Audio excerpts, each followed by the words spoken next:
ಬೆಂಕಿ ಕೊಳ್ಳಿಗಳು ಬೆಂಕಿ ಹಾಕಿರೋರು ಆ ಬೆಂಕಿ ಕೊಳ್ಳಿಗಳು ಇಟ್ಕೊಂಡು ಕಾಡಿಗೆ ಹೋಗ್ಬಿಟ್ರು. ಅದು ಎಷ್ಟೊತ್ತಾದರೂ ಕಾಡಾರೇನ ಬಿಡಿಸಿ ಸಾಕಿದಾನೆ ಗೇಟಾಗಿದೆ ಅದನ್ನ ಕರ್ಕೊಂಡು ಬಂದು ಸೊಂಡ್ಲೆತ್ತುವಾಗ ಅದು ಗ್ರಹಿಸ್ಕೊಳ್ತದೆ, ಆಪೋಸಿಟ್ ಏನು ಇದೆ ಶಕ್ತಿ ಇದೆ ಅಂತ ಅದು ಗ್ರಹಿಸ್ಕೊಳುತ್ತೆ.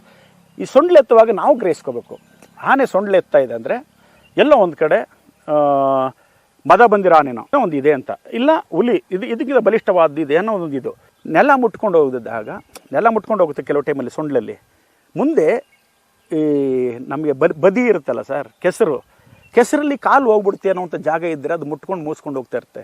ಅದಾಗಲೇ ಡೌನ್ ಇಳಿವಾಗಲ್ಲ ಅಷ್ಟೇ, ಡೌನ್ ಇಳಿಯುವಾಗ ಆನೆ ಫಸ್ಟ್ ಸೊಂಡ್ಲನ್ನ ಹಿಂಗೆ ಮಾಡ್ಕೊಂಡು ಹೋಗುತ್ತೆ. ಅತಿಯಾದ ಇದ್ದರೆ ಡೌನ್ ಇದ್ದರೆ ಅದು ಹೋಗಲ್ಲ. ಈಗ ಅರ್ಜುನ್ ವಿಷಯದಲ್ಲಿ ಆನೆ ಕಾಡಾರೆ ಬಂದು ಹೊಡೆದು ಬಿಡ್ತಂದ್ರೆ ಸರ್ ಅಲ್ಲಿ ಗನ್ ಮ್ಯಾನ್ ಇರಲಿಲ್ವಾ ಸರ್?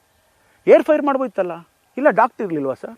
ಶೂಟ್ ಮಾಡ್ಬೋಯ್ತಲ್ಲ ಸರ್, ಒಂದು ಇಂಜೆಕ್ಷನ್ ಮಾಡ್ಬೋಯ್ತು ಅದಕ್ಕೆ. ಈಗೆಲ್ಲ ಅವಕಾಶಗಳು ಬೇಕಾದಷ್ಟಿದ್ದಾಗ ನಾವು ಇದು ಮಾಡಲಿಲ್ಲ. ಅವಕಾಶಗಳಿಲ್ಲದ ಸಮಯದಲ್ಲಿ ಒಂದು ಆನೆನ ಸಾಕಿದ ಆನೆನ ಕಾಡನ್ನೇ ಹೊಡಿಲಿಲ್ಲ. ಈ ಹಾಸನ ಸೈಡ್ ಎಲ್ಲ ಹೋಗಿ ಮಾಡ್ಕೊಂಬಂದೆ. ಕಟ್ಟೆಪುರ ಅನ್ನೋ ಒಂದು ಇದರಲ್ಲಿ ನಮ್ಮವರೊಬ್ಬರು ತೀರೋದ್ರು. ಅವಾಗ ಆನೆ ಮಾವುತ ತೀರೋಗಿದೆ, ನಾನೇ ತೀರೋಗಿಲ್ಲ. ಆನೆನ ಸೇಫ್ ಮಾಡಿ ಆನೆ ಮಾವುತ ಕುಳ್ಳ ಮಾವುತ ಅಂತ ಹೇಳ್ಬಿಟ್ಟು ಅವು ತೀರೋದ್ರು ಅವರು ಆನೆ ಕಾರ್ಯಾಚರಣೆಯಲ್ಲಿ. ಅದು ಸರ್ ಕಾಂತಿ ಅಂತ ಹೇಳ್ಬಿಟ್ಟು ಹೆಣ್ಣಾನೆ ಸತ್ತೋಯ್ತು ಸರ್, ಅದು ಬಂಡೀಪುರದಲ್ಲಿ ಕಾಂತಿ. ಆನೆ ಏನು ಮಾಡಿದ್ರೆ 3ನೇ ರೌಂಡ್ ಆದ ತಕ್ಷಣ ನಾನು ಎತ್ಕೊಂಡು ಓಡ್ಬಿಡ್ತು ಕಾಡು ಒಳಗಡೆ. ನಾನು ಏನು ಸಿಗ್ನಲ್ ಕೊಟ್ಟರು ಅದಕ್ಕೆ ಅರ್ಥ ಆಗ್ತಿಲ್ಲ. ನಾನು ಕಾಲಲ್ಲಿ ನನಗೆ ಗೊತ್ತಿತ್ತು ಏಡಿ ಹಾಕಿ ಕೂತ್ಕೋಬೇಕು ಅಂತ, ಹಗ್ಗ ಹಾಕಿ ಕೂತ್ಕೊಂಡಿದ್ದೆ, ಅದರಿಂದ ನಾನು ಬಿದ್ದಿಲ್ಲ, ಇಲ್ಲಾಂದರೆ ಬಿದ್ದು ಹೋಗ್ತಿದೆ. ಈಗ ಫಾರೆಸ್ಟ್ ಡಿಪಾರ್ಟ್ಮೆಂಟಿಗೆ ಒಂಥರ ವಿಷಯ ಏನಂದರೆ ಏನೇ ಆದ್ರೂ ಬೇರೆ ಯಾರಲ್ಲೂ ಹೋಗಂಗಿಲ್ಲ. ಇನ್ವೆಸ್ಟಿಗೇಷನ್ ಮಾಡೋದು ಅವ್ರ ಡಿಪಾರ್ಟ್ಮೆಂಟೇ, ಪೋಸ್ಟ್ ಮಾರ್ಟಮ್ ಮಾಡೋದು ಅವ್ರ ಡಿಪಾರ್ಟ್ಮೆಂಟೇ, ತನಿಖೆ ಮಾಡಿ ವರದಿ ಕೊಡೋದು ಅವ್ರ ಡಿಪಾರ್ಟ್ಮೆಂಟೇ. ನೀವು ತನಿಖೆ ಮಾಡಿದ್ರಲ್ಲಿ ಯಾವುದಾರು ಒಬ್ಬ ಅಧಿಕಾರಿನ ಅಥವಾ ಅಲ್ಲಿ ಕೆಲಸಗಾರನ ಅಲ್ಲಿ ಮಾಡಿದವರು ತಪ್ಪು ಅಂತ ಎಲ್ಲರೂ ಹೇಳಿದ್ದೀರಾ? ಏನಾರು ಒಂದು ಕಾರಣ ಕೊಟ್ಬಿಟ್ಟು ಅದನ್ನು ಮುಚ್ಚಾಕ್ಬಿಡ್ತೀರಿ. ಕುಮಾರಸ್ವಾಮಿಗೆ ಮಾಯಪ್ಪ ಅನ್ನೋ ಒಬ್ಬ ಮಾವುತ ಇರ್ತಾನೆ. ಆನೆನ ನೋಡೋಕ್ಕೆ ಹೋಗಿ ಅದೇ ಆನೆ ಓಡಿಸ್ಕೊಬಂದು ಅವ್ನು ಬಿದ್ದು ಅನ್ಕಾನ್ಸಿಯನ್ಸ್ಗೆ ಹೋಗ್ಬಿಟ್ಟು ಮತ್ತೆ ಅವ್ನಿಗೆ ಹುಷಾರಿಲ್ಲದಾಗಿ ಅವ್ನು ತೀರೋದ್ಮೇಲೆ ಅದರ ಕವಾಡಿ ಅದರ ಹತ್ರನೇ ಹೋಗೋಕ್ಕಾಗಲ್ಲ ಪಾಪ ಆ ವ್ಯಕ್ತಿಗೆ. ದೊಡ್ಡ ಇದೆಲ್ಲ ಆನೆಗಳು, ನಮ್ಮ ಆನೆಗಳು ದೊಡ್ಡದು ಬಂದಾಗ ನಾವು ಹಿಡಿದು ಓಡ್ಬಿಡ್ತೀವಿ, ಯಾಕಂದ್ರೆ ನಮ್ಮ ಮೇಲೂ ಅಟ್ಯಾಕ್ ಆಗ್ಬೋದು ಅಂತ ಸಮಯದಲ್ಲಿ ನಮ್ಮ ಆನೆ ಕೂಡ ಓಡ್ ಬಂದ್ಬಿಡ್ತದೆ. ಇನ್ಸಿಡೆಂಟ್ಗಳು ತುಂಬ ಆಗಿದೆ. ನಾವು ಏನು 39 ಆನೆ ಇತ್ತು ಅಂತ ಹೇಳಿದ್ರೆ ಸರ್, ಆ ಆನೆಗಳಿರುವಾಗ ಕಾಡಲ್ಲಿ ಒಂದು ಕಾಡಾನೆ ಜೊತೆ ಯಾವ್ದಾದ್ರು ಒಂದು ಆನೆ ಕ್ರಾಶ್ ಆಗ್ತಿದೆ ಅಂದರೆ ಎಲ್ಲ ಆನೆ ಮೋತ್ರಿತ ಕವಡಿಗಳು.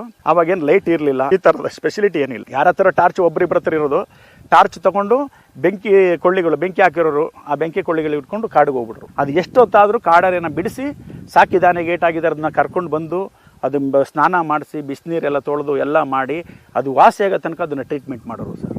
ಅವಾಗೇನು ಡಾಕ್ಟ್ರುಗಳು ಇರಲಿಲ್ಲ. ನಾನು ನೋಡಿದ ಮಟ್ಟಿಗೆ ಡಾಕ್ಟ್ರುಗಳೆಲ್ಲ ಇತ್ತೀಚೆಗೆ ಡಾಕ್ಟ್ರುಗಳಂತ ಶುರು ಆಗಿದೆಯಲ್ಲ. ಹೌದು, ನನಗೇನಂದರೆ ಈ ಕಾಲ್ ಸಿಗ್ನಲ್ ಎಲ್ಲ ಅದಕ್ಕೆ ಅಭ್ಯಾಸ ಆಗಬೇಕಾದ್ರೆ ಸರ್ ಸ್ವಲ್ಪ ದಿನಗಳು ತಗೋತಾರೆ. ಆ ಕಾಲಿನ ಒಂದು ಚಲನವಲನಗಳು ಅದಕ್ಕೆ ಅರ್ಥ ಆಗಬೇಕು. ಅದು ಚಲನವಲನ ಮಾಡೋದು ನಮಗೂ ಅರ್ಥ ಆಗಿರ್ಬೇಕು. ನಾವು ಮಾವುತರಾಗಿ ನಮಗೂ ಅರ್ಥ ಇರಬೇಕು. ಹೌದು, ನಾನು ಈ ಸಿಗ್ನಲ್ ಕೊಟ್ಟಿದ್ದು ಇದೇ ಕೆಲಸ ಮಾಡ್ತಾ ಇದೆ ಅನ್ನೋದು ನಮಗೂ ಬಂದಿರಬೇಕು. ಆನೆಗೂ ಅರ್ಥ ಆಗಿರ್ಬೇಕು, ಇದೇ ಸಿಗ್ನಲ್ ನಮ್ಮ ಮಾವುತ ನಮಗೆ ಕೊಡ್ತಾ ಇದ್ದಾನೆ, ನಾನು ಇದನ್ನೇ ಮಾಡಬೇಕು ಅಂತ.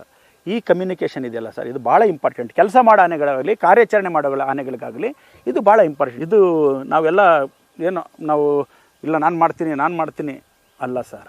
ಯಾರು ಬೇಕಾದ್ರೂ ಮಾಡ್ಬೋದು ಆನೆ ಕೆಲಸ, ಯಾರು ಬೇಕಾದ್ರೂ ಅಡುಗೆ ಮಾಡ್ಬೋದು. ಆದರೆ ಅದಕ್ಕೆ ಟೇಸ್ಟ್ ಕೊಡ್ತಾರಲ್ಲ, ಇದು ಪುಳಿಯೋಗರೆ, ಇದು ಬಾತೆ, ಆ ಥರ ಟೇಸ್ಟ್ ಕೊಡ್ತಾರಲ್ಲ ಅದು ಆಗಬೇಕು. ಡ್ರೈವರ್ ಎಲ್ಲ ಮಾಡ್ಬೋದು ಸರ್. ಓನರ್ ಹಿತದೃಷ್ಟಿನ ನೋಡ್ಕೋಬೋದು, ಡ್ರೈವರ್ ಹಿತದೃಷ್ಟಿ ನೋಡ್ಕೋಬೇಕು, ಗಾಡಿ ಸೇಫ್ಟಿ ನೋಡ್ಕೋಬೇಕು. ಇಷ್ಟು ನೋಡ್ಕೊಂಡು ಡ್ರೈವರ್ ಆಗಿರ್ತಾನೆ ಹೊರತು ಗಾಡಿ ಓಡಿಸೋನು ಡ್ರೈವರ್ ಆಗಲ್ಲ. ಅದನ್ನು ಸರ್ಕಾರಗಳಾಗಲಿ ಅಧಿಕಾರಿಗಳಾಗಿ ಅರ್ಥ ಮಾಡಿಕೊಂಡು, ಈಗ ಯಾವುದೇ ಆನೆಗೆ ಮಾವುತ ತೀರೋದಾಗ ಅದನ್ನ ಬಳಸ್ತಕ್ಕಂಥ ವ್ಯಕ್ತಿನ ಸೂಕ್ತವಾಗಿ ಸರ್, ಕ್ರಿಕೆಟಲ್ಲಿ ಹೆಂಗೆ ಆರಿಸ್ತಾರೆ, ಇವನು ಈ ಆಡಬಲ್ಲ, ಈ ಆಸ್ಟ್ರೇಲಿಯಾ ಮೇಲೆ ಇವನು ಆಡ್ತಾನೆ, ಇಂಗ್ಲೆಂಡ್ ಮೇಲೆ ಇವನು ಆಡ್ತಾನೆ, ಆ ಥರ ಯೋಚನೆ ಮಾಡಿ ಅಂಥವ್ರನ್ನ ಆಯ್ಕೆ ಮಾಡ್ತಾರೆ. ಆಯ್ಕೆ ಮಾಡುವಾಗಲೂ ಆ ಥರ ಯೋಚನೆ ಮಾಡಬೇಕಾಗುತ್ತೆ. ಮೇಲೆ ಅರ್ಜುನ ಆನೆ ಬಗ್ಗೆ ನಾವು ನೋಡುವಾಗ ಸಾಯೋ ದಿವಸ ಏನಾಗಿದೆ ಅಂದರೆ ಅದು ನೋಡಬೇಕು ಸರ್, ಅದು ಕೈ ಎತ್ತುತ್ತೆ, ಸೊಂಡ್ಲೆತ್ತುವಾಗ ಅದು ಗ್ರಹಿಸ್ಕೊಳ್ತದೆ, ಆಪೋಸಿಟ್ ಏನು ಇದೆ ಶಕ್ತಿ ಇದೆ ಅಂತ ಅದು ಗ್ರಹಿಸ್ಕೊಳುತ್ತೆ. ಈ ಸೊಂಡ್ಲೆತ್ತುವಾಗ ನಾವು ಗ್ರಹಿಸ್ಕೋಬೇಕು.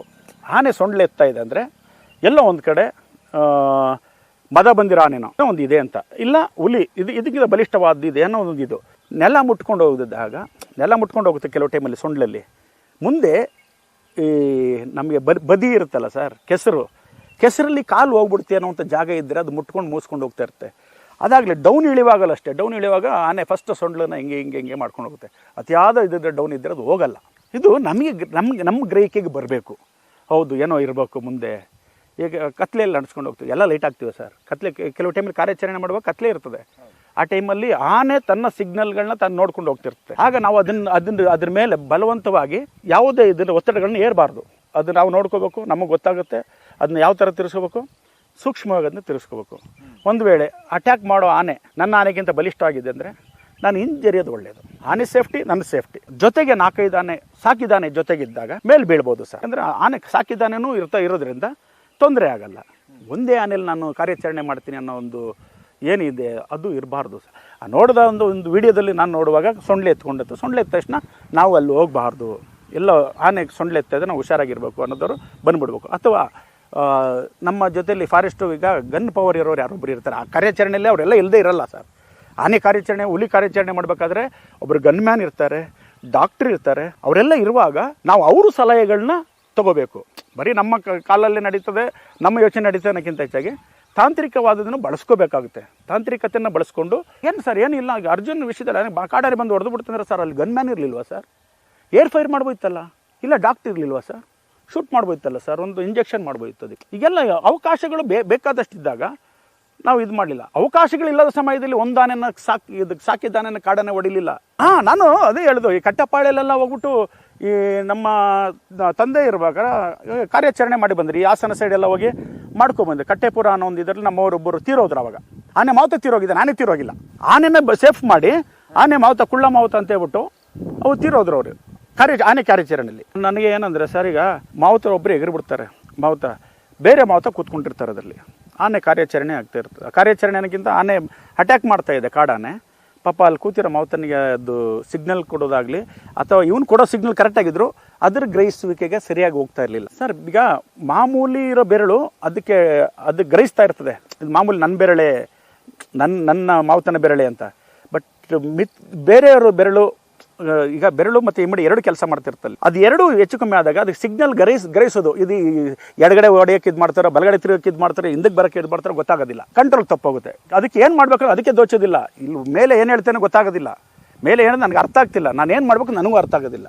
ಯಾಕಂದ್ರೆ ಆನೆ ಹೋಗಿ ಅಟ್ಯಾಕ್ ಮಾಡೋದು ಅದು ಸ್ವಬುದ್ಧಿಯಿಂದಲ್ಲ. ಸ್ವಬುದ್ಧಿ ಮಾಡಬೇಕಾದ್ರೆ ಕೆಲವು ಸಮಯದಲ್ಲಿದೆ, ಆವಾಗ ಅದನ್ನು ಸುಮ್ಗಿರಲ್ಲ. ಕಾಡಾನೆ ಇದ್ದಾಗ ಸ್ವಬುದ್ಧಿಯಿಂದನೂ ಮಾಡ್ತದೆ. ಹೌದು, ಮನುಷ್ಯರಿಲ್ಲದ ಸಮಯದಲ್ಲಿ ಅದು ಸ್ವಬುದ್ಧಿಯಿಂದನೂ ಮಾಡ್ತದೆ. ಅಂಥ ಸಮಯದಲ್ಲಿ ಇದು ಸೋಲ್ಬೋದು, ಇಲ್ಲ ಅದು ಸೋಲ್ಬೋದು, ಅಂಥ ಸಂದರ್ಭ ಇದೆ. ಆದರೆ ಇದು ಆನೆ ಮೇಲೆ ಕೂತ್ಕೊಂಡು ಇಳಿದು ಬಂದ ಮೇಲೆ ಆನೆ ಮೇಲೆ ಅಂದರೆ ಅಷ್ಟೊತ್ತಿಗಾಗಲೇ ಅರ್ಜುನನ್ಗೆ ಅರ್ಧ ಏಟು ಬಿದ್ದಿರುತ್ತೆ ಅಂತ ನನ್ನ ಯೋಚನೆ. ಅರ್ಜುನನ್ಗೆ ಅರ್ಧ ಏಟು ಬಿದ್ದಿರುತ್ತೆ. ಈಗ ನೋಡಿ ಸರ್, ನನಗೆ ನಮ್ಮ ಆನೆದು ನಾನು ಒಂದು ಉದಾಹರಣೆ ಕೊಡಬಲ್ಲೆ. ಆ ಸಮಯದಲ್ಲಿ ಈ ನಮ್ಮ ಬಳ್ಳೆ ಏರಿಯಾದಲ್ಲಿ, ನಮ್ಮ ಆಡಿ ಏರಿಯಾದಲ್ಲಿ ಸಣ್ಣ ಸಣ್ಣ ಗುಂಡಿಗಳು ನೀರು ನಿಂತ್ಕೊಳ್ತದೆ. ಅಲ್ಲಿ ಮೀನುಗಳೆಲ್ಲ ಉಳ್ಕೊಳ್ತದೆ.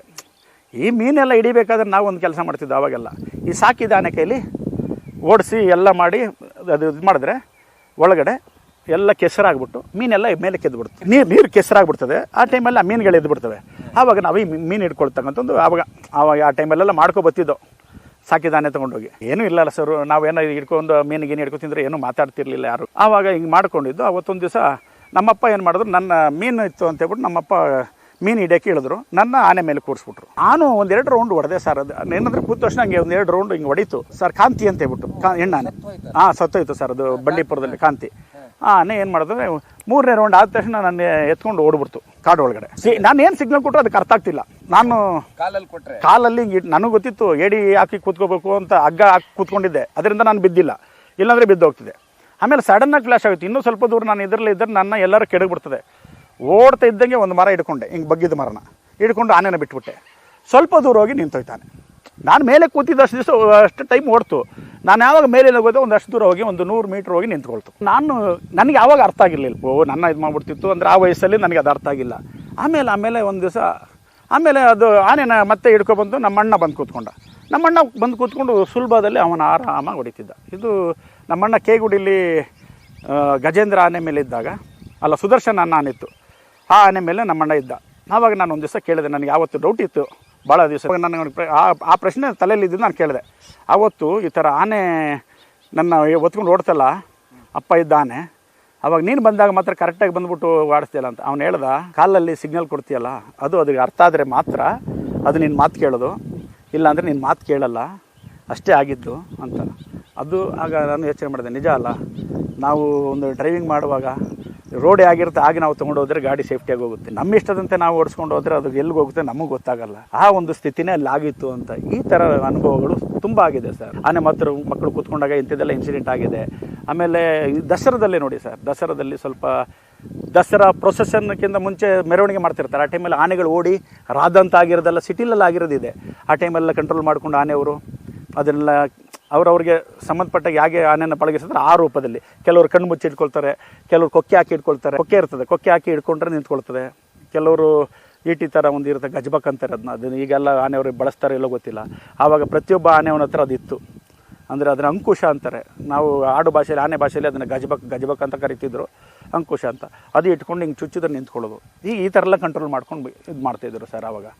ಅದೆಲ್ಲ ನೋಡಿದಾಗ ಆನೆಗೆ ನಮಗೆ ಮನುಷ್ಯನ ಜೊತೆಗೆ ಪಳಗಿದ ಮನುಷ್ಯನ ಜೊತೆಗೆ ಯಾರು ಅದ್ರ ಮೇಲೆ ಕೇರ್ ತೊಗೊಳ್ತಾರೋ ಅವನ ಮೇಲೆ. ಈಗ ನೋಡಿ ಒಂದು ನಾಯಿ ಶ್ರೀಮಂತರ ಮನೆಯಲ್ಲ, ಶ್ರೀಮಂತರು ದೊಡ್ಡ ಒಳ್ಳೊಳ್ಳೆ ನಾಯಿಗಳು ತರ್ತಾರೆ. ಅದನ್ನು ಸಾಕೋದೆಲ್ಲ ಅಲ್ಲಿ ಆ ಮನೆ ಕೆಲಸ ಮಾಡೋ ಕೂಲಿ ಮೇಲೆ ಅದು ಪ್ರೀತಿ ಇಟ್ಟಿರ್ತಾರೋ ಹೊರತು ದುಡ್ಡು ಕೊಟ್ಟು ತಂದವನಿವನು ಅವನ ಮೇಲೆ ಪ್ರೀತಿ ಇಡೋದಿಲ್ಲ. ಯಾವನು ಅದಕ್ಕೆ ಊಟ ಟೈಮ್ ಕೊಡ್ತಾನೆ ಅವನ ಮೇಲೆ ಪ್ರೀತಿ ಇಡುತ್ತೆ. ಈಗ ಇದೇ ನಿಮ್ಮ ಬಳ್ಳಿಯಲ್ಲಿ ಒಂದು ಆನೆ ಇತ್ತು, ಕುಮಾರಸ್ವಾಮಿ ಅಂತ. ಅದು ಏನೇನೋ ಅಂತ ಹೇಳ್ತಾರೆ, ಅದಕ್ಕೆ ಊಟ ಸರಿ ಇರಲಿಲ್ಲ ಅಥವಾ ಅದಕ್ಕೆ ಕೊನೆಗೆ ಅದು ಡಿಹೈಡ್ರೇಷನ್ ಆಗಿ ಸಾಯಿತು ಅಂತಾರೆ. ಒಟ್ಟಾರೆಯಾಗಿ ಏನು ಸರ್ ಕುಮಾರಸ್ವಾಮಿ ಕತೆ ಅಂದರೆ? ಸರ್ ಈಗ ನಾನು ಒಂದು ವಿಷಯ ಹೇಳ್ತೀನಿ. ಈಗ ಫಾರೆಸ್ಟ್ ಡಿಪಾರ್ಟ್ಮೆಂಟಿಗೆ ಒಂಥರ ವಿಷಯ ಏನಂದರೆ, ಏನೇ ಆದ್ರೂ ಬೇರೆ ಯಾರಲ್ಲೂ ಹೋಗಂಗಿಲ್ಲ. ಇನ್ವೆಸ್ಟಿಗೇಷನ್ ಮಾಡೋದು ಅವ್ರ ಡಿಪಾರ್ಟ್ಮೆಂಟೇ, ಪೋಸ್ಟ್ ಮಾರ್ಟಮ್ ಮಾಡೋದು ಅವ್ರ ಡಿಪಾರ್ಟ್ಮೆಂಟೇ, ತನಿಖೆ ಮಾಡಿ ವರದಿ ಕೊಡೋದು ಅವ್ರ ಡಿಪಾರ್ಟ್ಮೆಂಟೇ. ನೀವು ತನಿಖೆ ಮಾಡಿದ್ರಲ್ಲಿ ಯಾವುದಾರು ಒಬ್ಬ ಅಧಿಕಾರಿನ ಅಥವಾ ಅಲ್ಲಿ ಕೆಲಸಗಾರನ ಅಲ್ಲಿ ಮಾಡಿದವರು ತಪ್ಪು ಅಂತ ಎಲ್ಲರೂ ಹೇಳಿದ್ದೀರಾ? ಏನಾರು ಒಂದು ಕಾರಣ ಕೊಟ್ಬಿಟ್ಟು ಅದನ್ನು ಮುಚ್ಚಾಕ್ಬಿಡ್ತೀರಿ. ಬಟ್ ಇದಕ್ಕಿಂತ ಏನಾಗುತ್ತಂದರೆ, ನೀವುಗಳೇ ಈ ಏನು ಪ್ರಾಣಿ ಸಂಕುಲಕ್ಕೆ ಮುಂದೆ ಎಲ್ಲೋ ಒಂದು ಕಡೆ ಇತರೆ ಜನಕ್ಕಿಂತ ಇಲಾಖೆಯವರೇ ಎಲ್ಲೋ ಒಂದು ಕಡೆ ಕಂಟಕವಾಗ್ತಿದ್ರಿ ಅಂತ ನನ್ನ ಯೋಚನೆ ಸರ್. ಕೆಲವು ವಾಸ್ತವಾಂಶ ಸತ್ಯಗಳನ್ನ ತಿಳ್ಕೋಬೇಕು. ನಾವು ನಮ್ಮ ಮಕ್ಕಳಾಗಲಿ ನಮ್ಮ ಮನೆಯವ್ರಿಗೆ ಯಾರಿಗೂ ಹುಷಾರಿಲ್ಲ ಅಂದಾಗ ನಾವು ಸುಮ್ಮನೆ ಕೂತ್ಕೊಳ್ತೀವಿ ಸರ್. ಲಕ್ಷ್ಯ ನಮ್ಮ ಹತ್ರ ಇಲ್ಲಾಂದ್ರೂ ಪರವಾಗಿಲ್ಲ, ತೊಗೊಂಡಾಗ ಆಸ್ಪತ್ರೆಗೆ ಹಾಕ್ತೀವಿ, ನೋಡ್ಕೊಳ್ತೀವಿ, ಟ್ರೀಟ್ಮೆಂಟ್ ಕೊಡ್ತೀವಿ ಸರ್. ಈಗ ಕುಮಾರಸ್ವಾಮಿಗೆ ಮಾಯಪ್ಪ ಅನ್ನೋ ಒಬ್ಬ ಮಾವುತ ಇರ್ತಾನೆ. ಆನೆನ ನೋಡೋಕ್ಕೆ ಹೋಗಿ ಅದೇ ಆನೆ ಓಡಿಸ್ಕೊಬಂದು ಅವ್ನು ಬಿದ್ದು ಅನ್ಕಾನ್ಷಿಯಸ್ಗೆ ಹೋಗ್ಬಿಟ್ಟು ಮತ್ತೆ ಅವ್ನಿಗೆ ಹುಷಾರಿಲ್ಲದಾಗಿ ಅವ್ನು ತೀರೋದ್ಮೇಲೆ ಅದರ ಕವಾಡಿ ಅದರ ಹತ್ರನೇ ಹೋಗೋಕ್ಕಾಗಲ್ಲ ಪಾಪ ಆ ವ್ಯಕ್ತಿಗೆ. ಅದು ಆ ವ್ಯಕ್ತಿನ ಆನೆ ಸೇರಿಸ್ತಿರ್ಲಿಲ್ಲ, ಹತ್ರಕ್ಕೆ ಸೇರಿಸ್ಕೊಳ್ತಿರ್ಲಿಲ್ಲ. ಮಾಯಪ್ಪ ಹೋಗ್ಬಿಟ್ರೆ ಬೇರೆ ಯಾರೂ ಅದನ್ನು ನೋಡ್ಕೊಳಕ್ಕಾಗ್ತಿರ್ಲಿಲ್ಲ. ಮತ್ತೆ ಹೊಡಿಲಿಲ್ಲ ಸರ್, ಕಾಡು ಒಳಗಡೆ ಅದು ಹೊಡಿಲಿಲ್ಲ, ಓಡಿಸ್ಕೊಬಂದಿದೆ. ಬಿದ್ದುಬಿಟ್ಟವನೇನು, ಬಿದ್ದುಬಿಟ್ಟು ತಲೆಗೇನೆ ಏಟಾಗ್ಬಿಟ್ಟಿದೆ. ಮತ್ತು ಅವನು ಅದೇ ಇದರಲ್ಲಿ ತೀರೋದ. ಅದಾದಮೇಲೆ ಕವಾಡಿ ಮಧು ಪಾಪ ಆತನಿಗೆ ಅಷ್ಟು ಅನುಭವದ ಕೊರತೆ ಇದೆ. ಆ ವ್ಯಕ್ತಿಗೆ ಏನು ಸಾಧ್ಯನೋ ಅಷ್ಟು ಮಾಡಿದ್ದಾರೆ, ನನ್ನ ಕೈಯಲ್ಲಿ ಎಷ್ಟು ಸಾಧ್ಯನೋ ಅಷ್ಟು ಅಂತ. ಅದಾದಮೇಲೆ ಅದಕ್ಕೆ 4 ಜನ ಮಾವುತರುಗಳನ್ನ ನಿಯೋಜನೆ, ಒಂದೇ ಆನೆಗೆ 4 ಜನ. ಅಂದರೆ ಬಳ್ಳಿಯಲ್ಲಿರೋ ಆನೆ ಮಾವುತರು ಕವಾಡಿಗಳು ಯಾರಿದ್ರೆ ಎಲ್ಲರೂ ಒಂದೇ ಆನೆಗೆ ನಿಯೋಜನೆ ಮಾಡ್ತಾರೆ. ಇಲ್ಲ, ಒಂದು ಆನೆಗೆ ಒಬ್ಬ ಮಾವುತ ಒಬ್ಬ ಕವಾಡಿನೇ ಇದ್ದವ್ರನ್ನೆಲ್ಲ ಅದಕ್ಕೆ ಹಾಕಿ ಸೊಪ್ಪು ತಂದು ಹಾಕಿ ಅದು ಅನಿರೀಕ್ಷಿತವಾಗಿ, ಯಾಕಂದರೆ ಅದು ಪಕ್ಕದ ಒಂದು ಹಳ್ಳಿಗಳಿಗೆ ನುಗ್ಗೋದು, ಬಾಳೆ ತಿನ್ನೋದು, ಅಲ್ಲಿ ಹೋದ್ಮೇಲೆ ಅದು ಯಾವುದೇ ಕಾರಣಕ್ಕೆ ಅದನ್ನ ವಾಪಸ್ ಕರ್ಕೊಂಬರೋಕ್ಕಾಗಲ್ಲ. ಯಾಕಂದರೆ ಅದನ್ನು ಅರ್ಥ ಮಾಡಿಸಿ ಕರ್ಕೊಬರೋಕ್ಕೆ ಯಾರೂ ಇರಲಿಲ್ಲ ಅಲ್ಲಿ. ಅದು ತಿಂದು ಅದು ಹೊಟ್ಟೆ ತುಂಬಿದ ಮೇಲೆ ಬರಬೇಕು, ಇಲ್ಲ ಅಂದರೆ ಅದಕ್ಕೆ ಬೆಂಕಿ ಹಾಕ್ಕೊಂಡು ಎಸಿಬೇಕು, ಬೆಂಕಿ ಮಾಡಿಕೊಂಡು ಆ ಥರ ಅದ್ರ ಇದಕ್ಕೆ ಎಷ್ಟು ಅದನ್ನ ಓಡಿಸ್ಬೇಕು. ಈ ಥರ ಸ್ಥಿತಿಲಿತ್ತು. ಮತ್ತು ಕಾಡಲ್ಲಿ ಅದಕ್ಕೆ ಸಮಯದಲ್ಲಿ ಊಟದ ಕೊರತೆ ಇರ್ತದೆ. ಕಾಡಲ್ಲಿ ಊಟದ ಕೊರತೆ ಮತ್ತು ಈ ಆನೆಯ ಒಂದು ಸ್ಥಿತಿನೂ ಅಷ್ಟು ಸರಿ ಇರಲಿಲ್ಲ. ಅವಾಗ ಏನಾಗ್ತಾರೆ, ಅದು ಈ ಆಡಿ ಸುತ್ತಮುತ್ತ ಹೊರತು ಕಾಡು ಒಳಗೆ ಹೋಗಿ ನುಗ್ಗಿ ಒಂದು ಇದು ನಾನು ಊಟ ಮಾಡಿ ಬರ್ತೀನಿ, ಆಹಾರ ಸೇವಿಸಿ ಬರ್ತೀನಿ ಅನ್ನೋ ಒಂದು ಇದಕ್ಕೆ ಹೊಂಟೋಗಿತ್ತು. ಇರಲಿಲ್ಲ, ಆ ಶಕ್ತಿ ಇರಲಿಲ್ಲ ಅದಕ್ಕೆ. ಊಟದ ಕೊರತೆ ವಯಸ್ಸಾಗಿ ಅಂಥ ವಯಸ್ಸೇನಿಲ್ಲ ಸರ್, ಅದಕ್ಕೆ ಒಂದು 40-45 ವರ್ಷ ಆಗಿರ್ಬೇಕು ಅನಿಸುತ್ತೆ ನನ್ನ ಪ್ರಕಾರ. ಅದು ಆಮೇಲೆ ಫಾರೆಸ್ಟ್ನವ್ರು ಹೇಳಿದ್ರು ಫುಡ್ಡು ಜೀರ್ಣ ಆಗಲಿಲ್ಲ ಅಂತ. ನನಗೇನು ಅಷ್ಟು ಊಟನೇ ಇಲ್ಲದೆ ಜೀರ್ಣ ಎಲ್ಲಿ ಆಗುತ್ತೆ ಸರ್? ಅದಕ್ಕೆ ಊಟನೇ ಇಲ್ಲ. ಫಸ್ಟು ಅದಕ್ಕೆ ಊಟ ಕೊಡಬೇಕು, ಊಟ ಕೊಡೋಕ್ಕೆ ಆಗ್ತಾ ಇಲ್ಲ. ನಾವು ಊಟ ಕೊಡ್ಬೇಕಾದ್ರೆ ಎಷ್ಟೋ ದೂರದಲ್ಲಿ ನಿಂತು ಕೊಡಬೇಕು ಅದಕ್ಕೆ. ಮತ್ತು ಅದು ಆ ಸ್ಥಿತಿ ನೋಡಿದಾಗ ಈ ಸಾಕಿದ ಆನೆಗಳಿರೋ ಕ್ಯಾಂಪ್ಗೆ ತಂದು ಹಾಕ್ಬಿಟ್ಟು ಅದನ್ನು ಇನ್ನೂ ಸ್ವಲ್ಪ ಪಳಗಿಸಿ ಅದನ್ನು ರೇಷನ್ ಕೊಟ್ಟು ಒಳ್ಳೆ ನೀರು ಗೀರೆಲ್ಲ ಕರೆಕ್ಟಾಗಿ ಕೊಟ್ಕೊಂಡು ಸ್ವಲ್ಪ ತಯಾರಾದ್ಮೇಲೆ ಏನಾದ್ರು ಮಾಡ್ಬೋದು. ಯಾಕಂದರೆ ಅಲ್ಲಿ ಅದನ್ನು ಮಾವುತರ ಹತ್ರನೇ ಹೋಗಲಿಲ್ಲ, ಮಾಯಪ್ಪ ಸತ್ತ ಮೇಲೆ ಯಾರೂ ಹೋಗಲಿಲ್ಲ. ಆಮೇಲೆ ಇವ್ರು 4 ಜನ ಇದ್ದರೂ ಕೂಡ ಆನೆ ಸತ್ತು ಒಂದು ವಾರ ಆದಮೇಲೆ, ಒಂದು ವಾರನೋ 10 ದಿವಸ ಆದಮೇಲೆ ಸಿಕ್ಕಿರ್ಬೇಕು. ಯಾಕಂದರೆ ಅದನ್ನು ನೋಡೋತ್ತಿಗೆ ನಾವು ಈ ಸೊಂಡ್ಲೆಲ್ಲ ಕೊಳ್ತೋಗಿತ್ತು. ಅದನ್ನು ಹುಡುಕಿದ್ದಾರೆ ಅಂತ ಹೇಳ್ತಾರೆ. ಹಾಗಾದ್ರೆ ಹುಡುಕಿದ್ರೆ ಅಲ್ಲೆಲ್ಲರೂ ಸಿಗಬೇಕು. ಯಾಕಂದರೆ ಇದು ಆಡಿ ಪಕ್ಕದಲ್ಲಿ ಸತ್ತೋಗಿರೋ ಒಂದು ಅರ್ಧ ಕಿಲೋಮೀಟ್ರ್ 3/4 ಕಿಲೋಮೀಟ್ರ್ ದೂರದಲ್ಲಿ ಸತ್ತೋಗಿದ್ದಾನೆ, ಬಳ್ಳೆ ಆಡಿ ಆಡಿಯಲ್ಲಿ. ಆಗ ಅದೆಲ್ಲ ನೋಡಿದಾಗ ಎಲ್ಲೋ ಅದಕ್ಕೆ ಊಟ ಇಲ್ಲದೆ, ಅದು ನೀರಿಲ್ಲದೆ ಅದು ಮಲಗಿದ್ದು ಹೇಳೋಕ್ಕಾಗದೆ ಅಲ್ಲೇ ಯಾಕಂದರೆ ಪ್ಲೇಸಲ್ಲಿ ನೋಡಿದಾಗ ಅದು ಒದ್ದಾಡಿದೆ, ಸಿಕ್ಕಾಪಟ್ಟೆ ಒದ್ದಾಡಿದೆ.